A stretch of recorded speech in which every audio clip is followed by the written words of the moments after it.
Je vous dois quelques explications. La plupart d'entre vous d'ailleurs est au courant. Vous êtes venus pour un vernissage.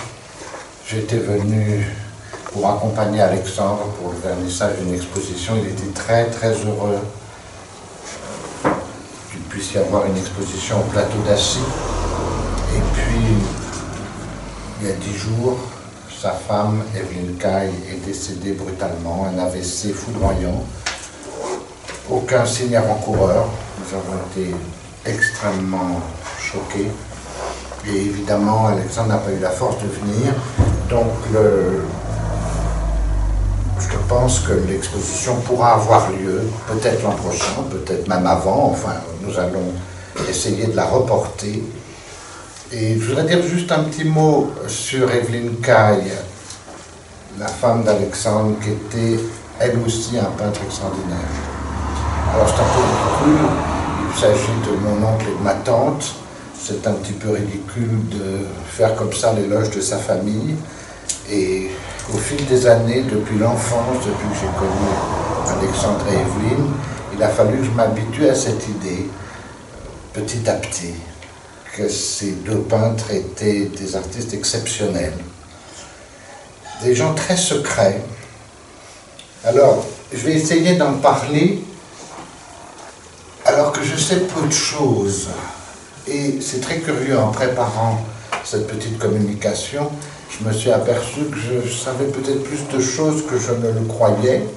C'est-à-dire que des souvenirs remontent à la surface, des bribes de conversation que j'ai entendues et qui, avec le recul, me paraissent importantes. Voilà, alors, je vais donc dire quelques mots. Je ne vais pas être long, je crois que le plus important, ça va être, après cette petite communication, d'ouvrir cette vitrine et de nous pencher sur ces ouvrages extraordinaires et ces lithographies qui vont d'une certaine manière, je ne dirais pas remplacer l'exposition, mais au moins être une belle consolation. Alors, l'année dernière, j'ai été abordé, je crois que c'est par monsieur, qui m'a dit il faudrait faire quelque chose ici sur Alexandre Galperine. Alexandre passe la plupart de son temps à Chamonix, à 2 pas d'ici. C'est pour ça d'ailleurs aussi il vénère la chapelle d'Assy, et c'est pour ça aussi que l'idée d'une exposition a semblé presque simple à organiser, puisque beaucoup de ces toiles sont à Chamonix. Et je me souviens d'ailleurs que quand nous avions lancé l'idée du festival avec Pauline, c'est une idée que nous avions eue d'emblée, de faire venir une exposition d'Alexandre Galperine, ici au plateau d'Assy, en accompagnement du festival de musique. Parce que c'était ça aussi notre idée de départ, c'était que la musique soit entourée de peintures, de colloques, de l'idée peut-être de faire venir des philosophes, des écrivains, des peintres. Et voilà, l'idée d'Alexandre s'est imposée d'elle-même. Et ça m'a beaucoup touché l'an dernier, quand j'ai été abordé, qu'on m'a dit « Ah, mais il faut faire quelque chose sur Alexandre », parce qu'en vérité, c'était l'idée première. Alors, Alexandre est à la fois un peintre très célèbre et en même temps un homme très secret. C'est pour ça que je disais que c'est pas d'emblée très facile pour moi d'en parler, parce que c'est quelqu'un qui, dès mon enfance, dès ma petite enfance, m'est apparu comme un être très fascinant. L'image est un peu galvaudée, mais j'ai envie de dire presque comme un personnage proustien d'une élégance extrême, d'un raffinement extrême, et en même temps très avare de paroles. Je l'ai peu vu finalement dans ma vie. Nous nous sommes retrouvés parfois 10 ans plus tard, au fil du temps. Et chaque fois, évidemment, on se retrouvait comme au premier jour. Ça, c'est le mystère des affinités électives au sein d'une même famille. Alors, ces souvenirs de petite enfance sur cet homme extraordinairement raffiné ont été accompagnés d'ailleurs de découvertes de sa peinture, parce que dès l'enfance, certains de ses tableaux, beaucoup de ses tableaux d'ailleurs, ont envahi mon univers quotidien. Ma mère me les expliquait quand j'étais enfant, et j'ai toujours la même relation à cette peinture que j'avais à l'époque, comme j'ai l'impression de d'avoir compris son art dès le début. Ça peut paraître étrange de dire ça, mais nous allons développer un peu, si j'en suis capable, ce qui fait l'essence de cette peinture. Alors, je ne sais pas si je suis le mieux placé pour en parler. Vous savez ou vous ne savez pas, mais je suis musicien, violoniste. Il m'arrive d'écrire ou de prendre la parole sur divers sujets qui sont toujours la musique, généralement le violon, ou alors les miens. C'est comme ça qu'il y a 3 ans, je m'étais laissé débaucher par Pauline pour parler de mon arrière-grand-père Léon Blois et ton amitié avec Georges Rouault.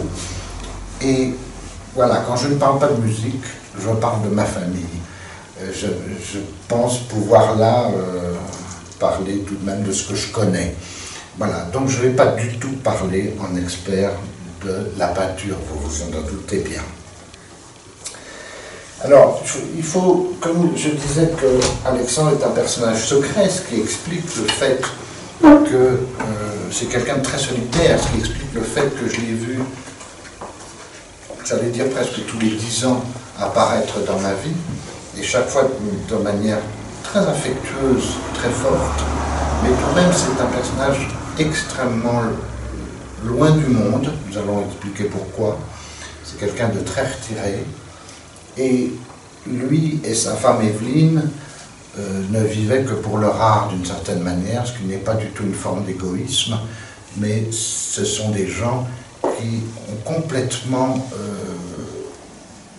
vécu pour la peinture, et on ne peut pas mieux illustrer cette idée que nous avons tous, les musiciens, les peintres, les écrivains, les amoureux de l'art, que l'art n'est pas un ornement de l'existence, mais c'est tout simplement ce qui lui donne un sens.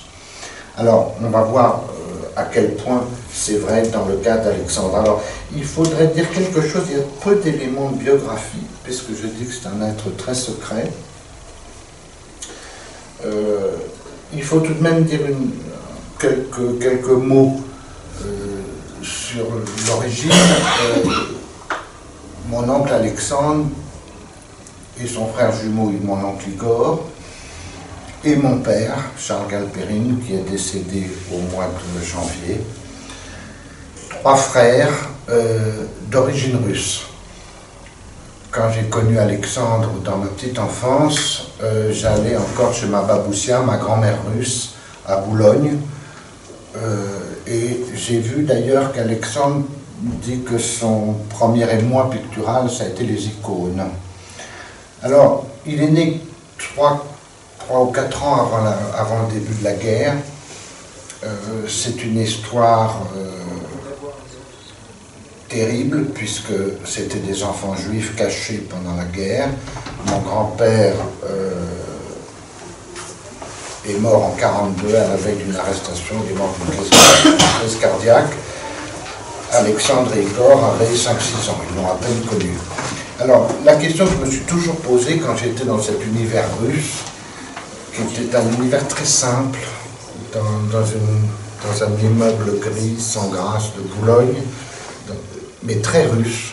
Ma grand-mère nous faisait de la cacha, des plats russes, et c'était un univers où on voyait très simple, où on voyait des petits ours qui sciaient du bois, des petits objets traditionnels russes. Je me suis toujours demandé d'où venait ce raffinement extrême, ce goût extrême des 3 frères. Alors je peux dire tout de même un mot, qui peut être un début d'explication. En tout cas, pour mon père, c'est certainement un début d'explication. Pour ses 2 petits frères, ça l'est moins parce qu'ils étaient très petits.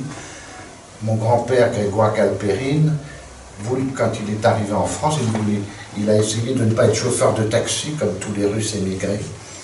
Et il a fait des études d'ingénieur du son. Il était ingénieur du son des studios de Boulogne. Alors, il y a beaucoup de souvenirs dans la famille. Mon père était emmené sur les lieux de tournage de La Grande Illusion. On voit même dans l'Hôtel du Nord un petit garçon qui traverse le plateau, et c'est mon père à 10 ans. Alors tout ça, ce sont ces choses-là n'ont pas été connues des petits, ou très peu, mais ils ont tout de même baigné dans une atmosphère artistique qu'ils ont dû sentir malgré leur très très jeune âge.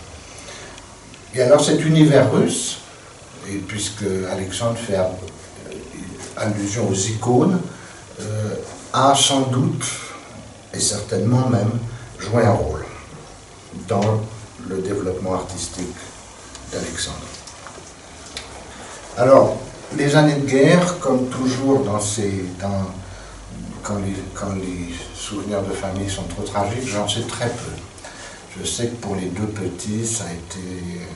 Donc perdaient leur père très très très jeune, et dans un univers plein de dangers, ça a sans doute été des années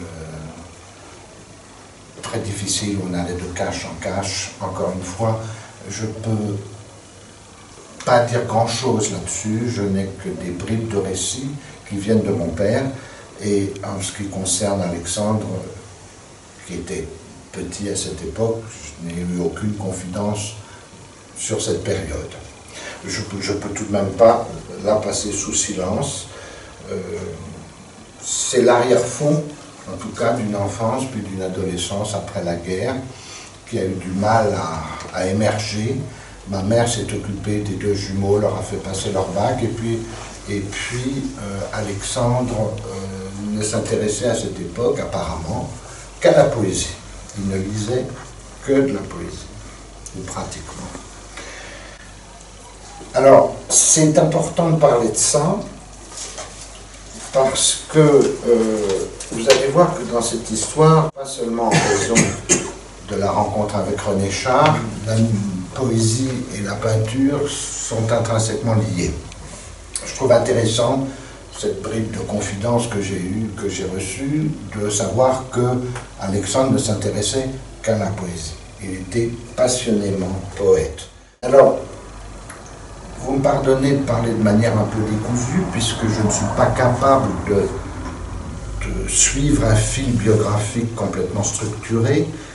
Je ne peux donc que faire appel à des bribes de souvenirs, et il y en a qui sont importants. Je suis toujours ému quand je reviens ici, parce que ma première découverte de Chamonix, de la vallée, c'est quand j'ai joué, petit garçon, au mariage d'Alexandre et d'Evelyne. Je devais avoir 11 ou 12 ans.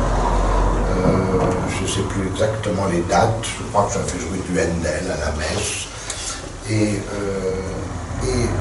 Evelyne, c'était tout le contraire de l'univers russe d'Alexandre, un univers pauvre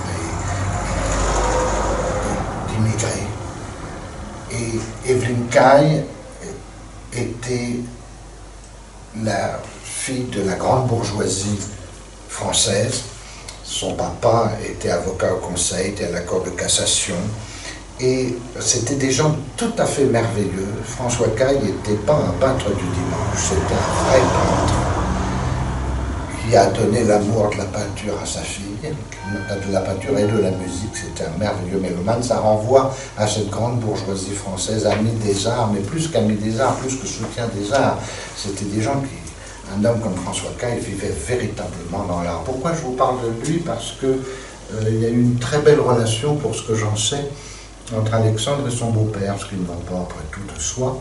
Je répète que François Caille était un peintre, pas du tout un peintre du dimanche, un très beau peintre, et il y a un livre sur lui dans lequel il y a un beau texte d'Alexandre sur son beau-père.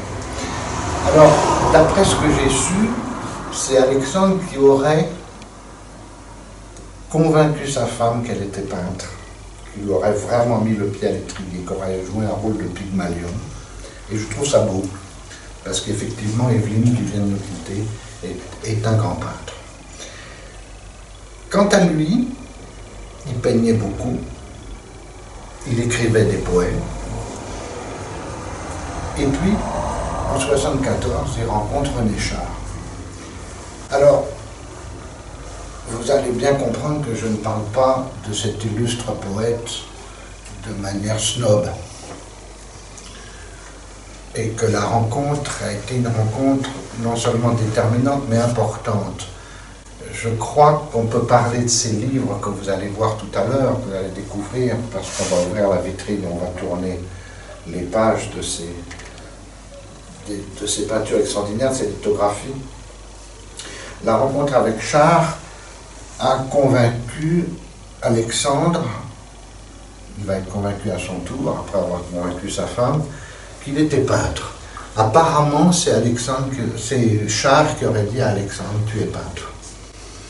Il se cherchait entre la poésie et la peinture. J'espère qu'Alexandre, s'il m'entend un jour parler de tout ça, ne m'en voudra pas, puisque ce sont encore une fois, tout ce que je raconte là, ce sont des bribes d'informations que j'ai pu retenir. Donc j'espère qu'il ne m'en voudra pas, qu'il ne dira pas que j'ai déformé sa biographie. Ce n'est pas une biographie que je suis en train de vous faire, c'est ce que je sais de cet homme à la fois très secret, très extraordinaire. Et donc René Char lui dit « Tu n'es pas poète, tu es peintre ». Ce qui est très intéressant dans cette histoire, c'est que dans le fond, ça c'est ma conviction, mais je ne suis pas le seul à le penser, Alexandre n'a jamais renoncé à la poésie en devenant peintre. C'est-à-dire que, comment dire ça sans être trop maladroit, la peinture a été pour lui une continuation, plus qu'une continuation, un autre mode d'expression de ce qu'il voulait dire en poésie. Alors, j'ai trouvé d'ailleurs, il me semble, un texte dans lequel il dit ça. C'est un texte que j'ai trouvé tout bêtement sur le net, qui est parce qu'encore une fois, cet homme très secret, il y a peu de sources, mais il y en a quand même. C'est un texte qui est au musée, qui est un texte du musée Courbet d'Ornans. Alexandre a plusieurs toiles qui sont au musée. Et alors, il dit cette chose-là, ou plutôt le texte dit cette chose-là, dès la fin des années 60, Alexandre Galperine soutient que la peinture ne peut subsister dans sa modernité que grâce au poète. Ça, c'est une phrase qui m'a frappé. Parce que l'alliance de la poésie et de la peinture, vous allez le voir à travers ces objets uniques qui sont, à mon avis, sans équivalent dans le monde, hein, de lien entre la poésie et la peinture. Vous allez voir que la poésie ne l'a jamais quitté. Alors, je parlais des souvenirs de jeunesse, maintenant on ne parle plus de souvenirs d'enfance, que j'ai auprès d'Alexandre et d'Evelyne. Je ne sais pas quel âge j'avais, c'était peut-être peu après leur mariage à Chamonix. Ils m'ont emmené chez Henri Goetz, qui a été véritablement, je crois qu'on peut le dire, le maître d'Alexandre. Goetz était un peintre américain de très grande valeur, et autre couple étonnant, sa femme Christine Boumester, que j'ai connue très peu de temps avant sa mort, était également un peintre de très grande valeur. On retrouve l'idée de deux couples de peintres. Et j'ai peu connu Henri Goetz, mais suffisamment, j'étais tout jeune, mais suffisamment pour mesurer l'importance du personnage et surtout ce qu'il avait apporté à Alexandre. Alors, dans les éléments biographiques que j'ai pu réunir, il semble qu'après la rencontre avec René Char, Alexandre ait détruit tout ce qui précédait, de sa peinture et de ses poèmes. Alors, je ne vous cache pas que dans notre maison familiale de Meudon, nous avons des toiles d'Alexandre et même quelques poèmes d'avant sa conversion, entre guillemets, à l'art de René Char. Alors, j'espère qu'il n'en saura rien et qu'il n'exigera pas qu'on les détruise. On a notamment un faux braque, un oiseau extraordinaire qu'il aurait fait vers 14-15 ans, que je trouve d'une beauté stupéfiante. Et ça, c'est pas l'intention de le détruire, vous vous en rendez compte. Donc, qu'est-ce que je peux dire, sans dire de bêtises, sur l'importance de la rencontre avec Char? C'est la poésie par la peinture qui va être la grande aventure de sa vie. Par la peinture, c'est-à-dire que le trait ou la tache de couleur comme écriture poétique et non pas comme illustration d'un texte, parce que c'est ça qui va être frappant quand on découvre ces volumes étonnants, c'est qu'on est tout à fait loin du commentaire du texte, c'est vraiment quelque chose à quatre mains, quelque chose qui a été pensé, voulu à deux. Et je suis peut-être un peu ignorant de toutes ces choses-là, mais je n'ai pas l'impression qu'il y ait beaucoup d'équivalents dans l'histoire de l'art d'une telle collaboration entre un poète et un peintre. Alors, là aussi, j'ai retrouvé des petits éléments de connaissance qui illustrent peut-être ce que je viens de dire. Ça, c'est le commentaire du musée Courbet. Une amitié profonde lie Alexandre Galperine et René Char. Ils font leur chemin ensemble. Et Alexandre Galperine enlumine un grand nombre de manuscrits et recueils du poète, comme Les voisinages de Van Gogh, Au-dessus du vent, Le gisant mis en lumière, Quatre fascinants, et Éloge d'une soupçonnée, édition posthume suite aux indications du poète. Alors ça, Éloge d'une soupçonnée, c'est ici, c'est vraiment quelque chose qui a été voulu par René Char peu avant sa mort, c'est vraiment une partition à deux voix. Et ça, c'est bien ce que dit ce texte du musée Courbet. Alexandre Galperine travaille dans l'ombre du poème, c'est un accompagnement et non une illustration, et donne naissance à une œuvre tout en procédant à une vérification. Couleur, lumière, ombre, taches, traits deviennent son écriture. Alors évidemment, cette impossibilité de séparer poésie et peinture, je pense à Henri Michaud. Inévitablement, on pense à Michaud, à cette idée que le dessin, le tracé est consubstantiel à la pensée, hein, qui marie le dessin et l'écriture. J'ai envie de dire chez Alexandre que c'est peut-être encore plus l'agencement des couleurs, mais évidemment, on n'est pas du tout dans le cas d'une paraphrase ou d'un commentaire du poème, mais véritablement de ce qui vient d'être dit là, de quelque chose qui parle à deux voix. Je ne peux pas le dire. Alors, ça c'est anecdotique. Certaine Rosemary Lancaster évoque dans un texte que j'ai retrouvé des moments d'amitié. Alexandre Galperine se rendait régulièrement dans la maison de Charles et Buscla, où le poète s'était retiré pour y poursuivre avec plus d'assiduité qu'il ne pouvait le faire à Paris, celle qui fut l'amour de sa vie, la poésie. Les dimanches, ils dînaient ensemble. En vérité, ils dînaient tous les dimanches ensemble.